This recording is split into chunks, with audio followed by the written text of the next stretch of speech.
நம்ம token obtained பேர் view வச்சு டைரக்டா அதுக்காக யூஆர்எல் கிரியேட் பண்ணிட்டு இதை வந்து நம்ம ஃப்ரண்ட் எண்ட்ல கால் பண்ணும்போது வெறும் ஆக்சஸ் அண்ட் ரெஃப்ரெஷ் டோக்கனை மட்டும் தான் ரெஸ்பான்ஸை வந்து கொடுக்கும். ஆனா இந்த ஜேடபிள்யூடி டோக்கனை வந்து நம்ம ஃப்ரண்ட் எண்ட்க்கு ரெஸ்பான்ஸை கொடுக்கும்போது ஃப்ரண்ட் எண்ட்ல எக்ஸ்ட்ராவா கஸ்டமைஸ்டு டேட்டா ஏதாவது தேவைப்பட்டுச்சு அப்படின்னா அதை அந்த டோக்கன் கூடவே நம்ம சென்ட் பண்ற மாதிரி இருக்கும். ஏன்னா லாகின் பண்ணும்போது யூசருக்கு சில டேட்டா வந்து அந்த லாகின் ஏபிஐ மூலியமா கெட் பண்ற மாதிரி இருக்கும். ஆனா அதை வந்து இந்த டைரக்டா இந்த டோக்கன் அப்டைன் பேர் வியூக்கு யூஆர்எல் எழுதும்போது பண்ண முடியாது. அதை நம்ம கஸ்டமைஸ்டா ஒரு வியூ ஃபங்க்ஷன் மூலயமா தான் எடுத்துட்டு வர மாதிரி இருக்கும். கண்டிப்பா அது எப்படி பண்றது அப்படின்னு வந்து பார்க்கலாம். இப்போ வியூஸ் ஃபைல் வந்து நான் எடுத்துக்கிறேன். இங்க இந்த பேசிக் அத்தன்டிகேஷனுக்காக, அதாவது வெறும் யூசர் நேம் பாஸ்வேர்ட் மட்டும் மேட்ச் ஆகுதா அப்படின்னு தெரிஞ்சுக்கிறதுக்காக ஒரு வியூ ஃபங்க்ஷன் வந்து ஆல்ரெடி எழுதியிருந்தோம். இப்போ அதவே வந்து நான் என்ன பண்றேன்னா கஸ்டமைஸ் வந்து பண்ணிக்கிறேன். அண்ட் இங்க இந்த கஸ்டமைஸ்டா ஆக்சஸ் அண்ட் ரெஃப்ரெஷ் டோக்கன் கூட சேர்ந்து டேட்டாவை சென்ட் பண்ணணும்னா அதுக்கு ஒரு சீரியலைசர் வந்து நம்ம கிரியேட் பண்ணணும். ஸோ இந்த அத்தன்டிகேஷன் ஃபோல்டருக்குள்ள சீரியலைசர் வந்து கிரியேட் பண்ணிக்கலாம்.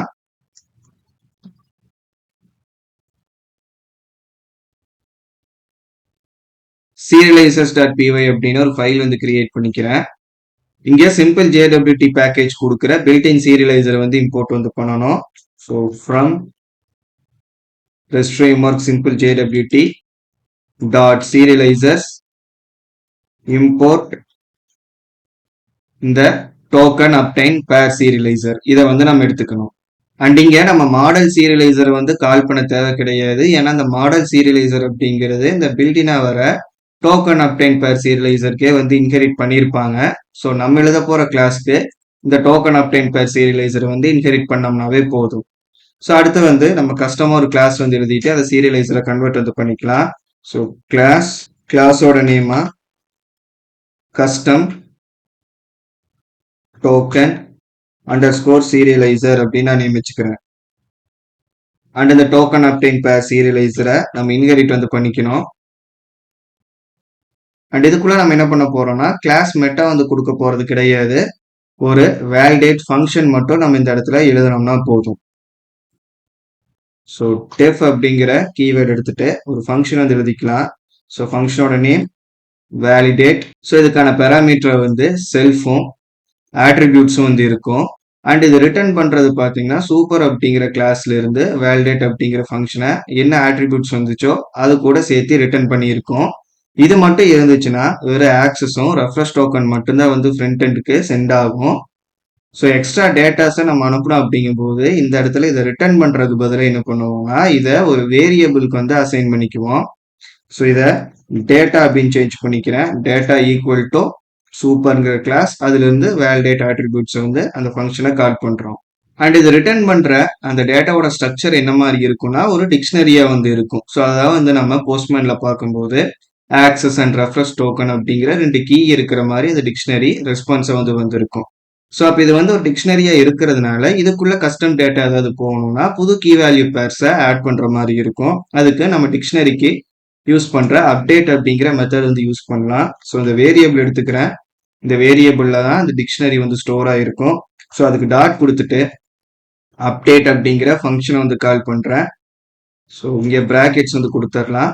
அப்டேட் ஃபங்க்ஷனுக்குள்ள நம்ம டைரக்டா கீ வேல்யூ பேர்ஸை கொடுக்க முடியாது. அப்டேட் அப்படிங்கிறது 2 டிக்ஷனரியை மெர்ஜ் பண்ணி ஒரு புது டிக்ஷனரியை வந்து ஃபார்ம் பண்ணோம்.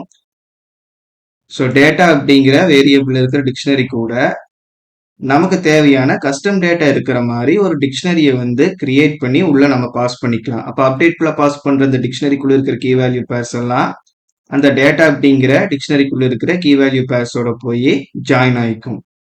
ஸோ ரிசல்ட்டா வர டிக்ஷனரிக்குள்ள அந்த 2 டிக்ஷனரிக்குள்ள இருக்கிற எல்லா கீ வேல்யூ பேர்ஸும் வந்து இருக்கும். அண்ட் இந்த அப்டேட்டோட ஃபங்க்ஷனுக்குள்ள நான் டைரக்டா டிக்ஷனரி வந்து கிரியேட் பண்ணிக்கிறேன். நீங்க வேரியபிளை ஸ்டோர் பண்ணிட்டு அந்த வேரியபிள் நேமும் உள்ள பாஸ் பண்றதுனாலும் பண்ணலாம். இப்போ இந்த இடத்துல என்ன கீ வேல்யூ பேர் வந்து நான் ஆட் பண்ண போறேன்னா இப்போ யூசர் வந்து லாகின் பண்ணும்போது அவங்க வெரிஃபிகேஷன் ஆகி சக்சஸ்ஃபுல்லா கரெக்டான யூசர் தான் அப்படின்னு வந்து ஐடென்டிஃபை பண்ணிட்டோம்னா அவங்களோட யூசர் நேமை ரிட்டர்ன் பண்ற மாதிரி நம்ம செட் பண்ணிக்கலாம். ஸோ அதனால இந்த இடத்துல யூசர் நேம் அப்படிங்கிற கீ வந்து செட் பண்ணிக்கிறேன். யூசர் நேம் அண்ட் இதுக்கான வேல்யூ எங்கிருந்து வரும்னா செல்ஃப்ல இருந்து நம்ம எடுத்துக்க முடியும். ஏன்னா யூசரை வேலிடேட் வந்து பண்ணும்போது சக்சஸ்ஃபுல்லா வேலிடேஷன் ஆச்சுன்னா அந்த யூசர் டேட்டா அப்படிங்கிறது செல்ஃப் டாட் யூசர் அப்படிங்கிற ஒரு கீழ வந்து ஸ்டோர் ஆயிருக்கும். அதுல யூசருக்கான எல்லா டேட்டாவுமே இருக்கும். அதுல இருந்து நமக்கு என்ன வேணுமோ அதை எடுத்துக்கலாம். ஸோ செல்ஃப் அப்படிங்கிற எடுத்துக்கிறோம். அதுக்கு டாட் கொடுத்துட்டு யூசர் அப்படிங்கிறத எடுத்துக்கிறோம். இந்த யூசருக்கு டாட் கொடுத்தா யூசர் மாடல்ல நம்ம என்னென்ன கீ வந்து வச்சிருக்கிறோமோ அதுல இருந்து எந்த கீயை வேணாலும் நம்மளால ஆக்சஸ் பண்ணிக்க முடியும். ஸோ இப்போ டேட்டா பேஸ் ஓப்பன் பண்ணிக்கிறேன். ஸோ யூசர் மாடலை பார்க்கும்போது ஜாங்கோ பில்டினா கொடுத்த அந்த ஃபீல்ட்ஸ் போக நம்ம கஸ்டமாக ஆட் பண்ண எல்லா ஃபீல்டுமே வந்து இருக்கும். இங்கிருந்து எந்த ஃபீல்டை வேணால் எடுத்துக்கலாம். இப்போ நம்ம யூசர் நேம் அப்படிங்கிற கீ வந்து நம்ம செலக்ட் பண்ணியிருக்கோம். ஸோ யூசர் நேம் அப்படிங்கிற கீயை டைரெக்டாக எடுத்தீங்க நம்ம மென்ஷன் பண்ணிக்கலாம். So self dot user dot user name and இங்கே எக்ஸ்ட்ரா எவ்வளோ ஃபீல்ட்ஸ் வேணாலும் நம்ம ஆட் பண்ணிக்கலாம். இப்போதைக்கு இந்த ஒரு ஃபீல்டு மட்டும் இருக்கட்டும். அண்ட் இப்போ நம்ம சீரியலைசர் வந்து கிரியேட் பண்ணிட்டோம். இதை எடுத்துகிட்டு போய் வியூஸில் ஆட் பண்ணிக்கலாம். ஸோ இங்கே மேலே அது இம்போர்ட் வந்து பண்ணிக்கிறேன். From dot serializer import star. So இந்த யூசர் லாகின் வியூவை தான் வந்து கஸ்டமைஸ் வந்து பண்ண போகிறோம் அப்படின்னு சொல்லியிருந்தேன். ஸோ இதுக்குள்ளே இருக்கிற கோட் எல்லாத்தையும் நான் கமெண்ட் பண்ணிக்கிறேன். ஸோ பேசிக் வெரிஃபிகேஷனுக்கு தான் இது தேவைப்படும். டோக்கன் பேஸ்டாக போகும்போது அது தேவைப்படாது. ஸோ உங்களுக்கு வேணாம் அப்படிங்கும்போது இதை ரிமூவ் கூட பண்ணிக்கலாம். ஸோ இப்போ இங்கே என்ன பண்ணுறேன்னா யூசர் டேட்டா அப்படின்னு ஒரு வேரியபிள் வந்து கிரியேட் பண்ணிக்கிறேன். ஸோ இதுக்குள்ள நம்ம இந்த சீரியலைசரை வந்து கால் பண்ணியிருக்கணும். ஸோ ஈக்குவல் டு கொடுத்துட்டு கஸ்டம் டோக்கன் சீரியலைசரை வந்து எடுத்துக்கிறேன். இதோட பிராக்கெட்டுக்குள்ள data equal to requested data வந்து நம்ம பாஸ் பண்ணியிருக்கணும். ஸோ அதில் தான் வந்து யூசர் நேமும் பாஸ்வேர்டு வந்து சென்ட் பண்ணுவாங்க. அண்ட் சீரியலைசர் யூஸ் பண்ணியிருக்கிறதுனால நம்ம அந்த டேட்டா வேலிடான்னு செக் பண்ணுவோம். அந்த டேட்டா வேலிடா இருந்துச்சுன்னா ஃப்ரண்ட் எண்ட்க்கு என்ன டேட்டாஸ் வந்து ரெஸ்பான்ஸாக போகணுமோ அது வந்து போயிடும். இல்லைன்னா நம்ம எரர் மெசேஜ் வந்து சென்ட் பண்ணிக்கலாம். So if user data dot is valid வேலிடா இருந்துச்சுன்னா ரிட்டர்ன்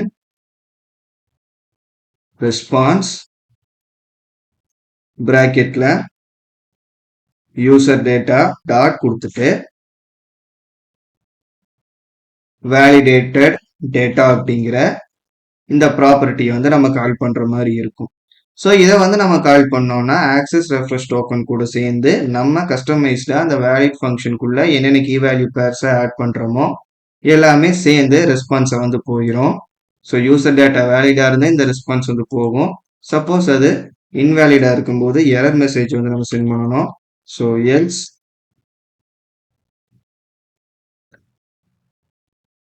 ரிட்டர்ன் ரெஸ்பான்ஸ் ரெஸ்பான்ஸ்ல user data dot errors. And இந்த கமெண்ட் பண்ண கூட நான் ரிமூவ் பண்ணிடுறேன். பார்க்கறதுக்கும் வியூ கிளீனாக வந்து இருக்கும். ஸோ ரிக்வஸ்ட் டேட்டாவில் யூசர் நேமும் பாஸ்வேர்டு வந்து வரும். அது வேலிடா என்னன்னு இந்த சீரியலைசரை வச்சு நம்ம செக் பண்ணுறோம். வேலிடா இருந்துச்சுன்னா ஆக்சஸ் ரெஃப்ரெஷ் டோக்கன் கூட நம்ம கஸ்டமைஸ்டாக சென்ட் பண்ணுற டேட்டா எல்லாமே ஃப்ரண்ட் எண்டுக்கு ரெஸ்பான்ஸாக போயிடும். இல்லைன்னா எரர் வந்து ரெஸ்பான்ஸாக போகும். ஸோ இப்போ என்ன பண்ணலாம்னா சர்வர் ஆக்டிவாக இருக்கான்னு செக் பண்ணுவோம். ஸோ சர்வர் வந்து ஆக்டிவாக தான் இருக்குது. இப்போ போஸ்ட்மேன் போயிட்டு இந்த ஏபிஐ கால் பண்ணலாம். அண்ட் இப்போவும் நம்ம யூஆர்எல்ல சேஞ்ச் பண்ணி கால் பண்ணுற மாதிரி தான் இருக்கும். ஏன்னா நம்ம கஸ்டமைஸ் பண்ணாத போது தான் இந்த டோக்கன் அப்டைன் பேர் வியூக்கு எழுதின யூஆர்எல்ல நம்ம கால் பண்ணுற மாதிரி இருந்துச்சு. இப்போ கஸ்டமைஸ் பண்ணதுக்கப்புறம் இந்த யூசர் லாகின் வியூக்குள்ள அந்த ஃபங்க்ஷன் இருக்கிறதுனால ஸோ நம்ம இந்த லாகின் அப்படிங்கிற ஏபிஐ தான் வந்து கால் பண்ணுற மாதிரி இருக்கும். ஸோ போஸ்ட்மேன் வந்து எடுத்துக்கிறேன். இங்கே @login அப்படிங்கிறதா வந்து கொடுக்கணும். அதுக்கப்புறம் ஸ்லாஷ் பாடியில் நம்ம யூசர் நேமும் பாஸ்வேர்டு வந்து கொடுக்கணும். இப்போ இந்த ரிக்வஸ்ட் வந்து ரைஸ் பண்ணுறேன். ஸோ அசெஷன் எரர் அப்படின்னு வந்து வந்திருக்கு. ஸோ என்ன ப்ராப்ளம் அப்படின்னு கோட் ஓப்பன் பண்ணிட்டு பார்ப்போம். ஸோ இங்கே dot validate function should return the validate data அப்படின்னு வந்து நமக்கு மென்ஷன் பண்ணியிருக்கு. ஸோ வேலிடேட் ஃபங்க்ஷனை இங்கே சீரியலைஸில் வந்து எழுதியிருக்கோம். ஸோ இங்கே என்ன பண்ணியிருக்கணும்னா இந்த டேட்டாவை ரிட்டர்ன் வந்து பண்ணியிருக்கணும். So return space data. இப்போ திரும்பவும் போஸ்ட்மேன் வந்துட்டு கால் பண்ணலாம். ஸோ இப்போ யூசர் நேம் பாஸ்வேர்டு வந்து கரெக்டாக இருக்கிறதுனால ரெஃப்ரெஷ் அண்ட் ஆக்சஸ் டோக்கனை வந்து ஜென்ரேட் பண்ணியிருக்கு. கூடவே நம்ம கஸ்டமைஸாக கொடுத்த அந்த டேட்டாவையும் எடுத்துகிட்டு வந்திருக்கு. இப்போ நான் சொன்ன மாதிரி யூசர் மாடலில் இருக்கிற எந்த ஃபீல்டை வேணாலும் நம்ம மென்ஷன் பண்ணலாம். இப்போ இந்த டேட் ஜாயிண்டை வந்து நான் ஆட் பண்ணி இன்னொரு டைம் வந்து அந்த ஏபிஐ ரிக்வெஸ்ட் வந்து பண்ணுறேன். ஸோ இங்கே என்ன பண்ணுறேன்னா கமா கொடுத்துட்டு டேட் அப்படின்னு ஒரு கீ வந்து கிரியேட் பண்ணிக்கிறேன். அண்ட் இதுக்கான வேல்யூவா self dot user dot date underscore joint. So இந்த ஃபீல்டு நேமை வந்து மென்ஷன் பண்ணிட்டேன். இப்போ போஸ்ட்மேன் வந்துட்டு ரிக்வஸ்ட்டை திரும்ப ரைஸ் பண்ணுவோம். இப்போ டேட்டுங்கிற கீழே யூசருக்கான அந்த ஜாயின் டேட்டை வந்து எடுத்துகிட்டு வந்திருக்கு. இப்போ இந்த மாதிரி நம்ம கஸ்டமைஸ்டாக லாகின் பண்ணும்போது ஜேடபிள்யூடி டோக்கன் கூட எவ்வளோ டேட்டாஸை வேணாலும் நம்ம சென்ட் பண்ணிக்கலாம். அண்ட் யூஆர்எலை வந்து கால் பண்ணும்போது கரெக்டான யூஆர்எல் வந்து கால் பண்ணணும். ஸோ இப்போ இந்த யூஆர்எலை பார்க்கும்போது இந்த டோக்கன் அப்படிங்கிற யூஆர்எலை கால் பண்ணோம்னா இதில் ஆக்சஸ் அண்ட் ரெஃப்ரெஷ் டோக்கன் மட்டும்தான் வந்து வரும். கஸ்டமைஸ்டாக இந்த டேட்டா வராது. கஸ்டமைசேஷன் பண்ணது வந்து இந்த லாகின் அப்படிங்கிற இந்த யூஆர்எல் வந்து செட் பண்ணியிருக்கோம். ஸோ எந்த மாதிரி வேணுமோ அதுக்கு ஏற்ற யூஆர்எல்லை கரெக்டாக நம்ம கால் பண்ணணும். அண்ட் இந்த வீடியோ அவ்வளோதான். இந்த வீடியோ உங்களுக்கு யூஸ்ஃபுல்லாக இருந்தால் லைக் பண்ணுங்கள். அண்ட் ஜாங்கோ ரெஸ்ட் ஃப்ரேம்வொர்க்கு கம்ப்ளீட்டாக கற்றுக்கணும் அப்படின்னு நினச்சிங்கன்னா மறக்காமல் நம்ம சேனலுக்கு சப்ஸ்கிரைப் பண்ணிவிட்டு ஜாங்கோ ரெஸ்ட் ஃப்ரேம்வொர்க் பிளேலிஸ்ட்டை கம்ப்ளீட்டாக பாருங்கள். தேங்க்ஸ் ஃபார் வாட்சிங்.